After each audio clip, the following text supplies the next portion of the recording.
So I got fired for speaking out on Palestine, and a lot of people have asked why, so here's the story. I'm so bad at storytelling, so just bear with me. So I worked at a middle school in special education. I absolutely loved my job. They loved me there. I was actually even up for a promotion within the coming month. So basically, I was a great employee. I never did anything wrong. I always stayed within the rules.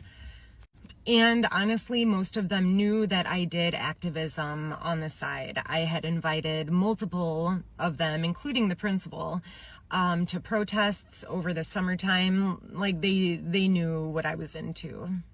But the district did not. So anyway, I came back from lunch one day, and right away they got a buzz in the classroom I was in, and they said, "Carly, the principal wants to see you in his office." And no matter how old you are, no matter if you're an employee, nobody wants to go to the principal's office. But I was cool with him, so I headed down. He was not in his office, but there were two like head honchos from the district there. And they started off by asking me, "Is this your handle on Instagram?" And I said, "Yeah." And they said, "Is this your handle on TikTok?" And I confirmed. Then they went to play my TikToks in front of me, in front of them. And it was the TikToks that I was specifically speaking on Palestine. So after we get done watching my TikToks so fucking awkwardly, I had to clarify. I said, "Am I not allowed to make this content on my own time?" To which, legally, he said, "Oh, absolutely." And he even quoted free speech. But he asked if I had ever identified exactly where I worked, and I had absolutely not. So I said no. He said, "Well, some parents must have pieced it together." So apparently some parents saw my TikTok and they contacted the district.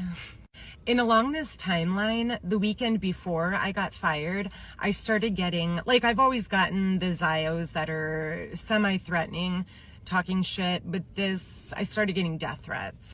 And also threats along the line of laugh emojis saying, "We're gonna get you fired."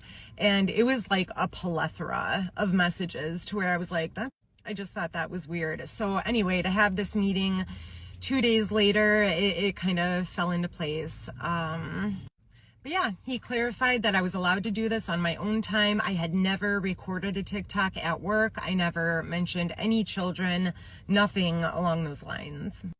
But then the main guy, he was like, "Have you ever emailed about Hamas?" And I was sitting there frozen. I have awful anxiety, so I'm on the verge of a panic attack anyway. And I like searched my memory bank, and no, I was like, absolutely not.